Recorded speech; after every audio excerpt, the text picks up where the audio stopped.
If the forest is the heart, rivers and streams are its veins, carrying life-giving water everywhere. A river begins as a trickle, gathering strength, carving the land, and shaping the world as it flows.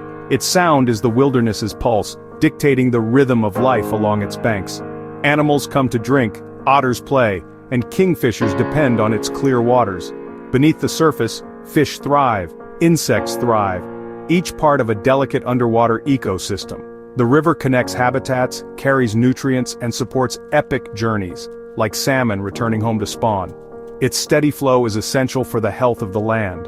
The river is a dynamic force, always changing, always providing. Water is the wild's great artery, a reminder of nature's profound importance. Protecting it is protecting life itself.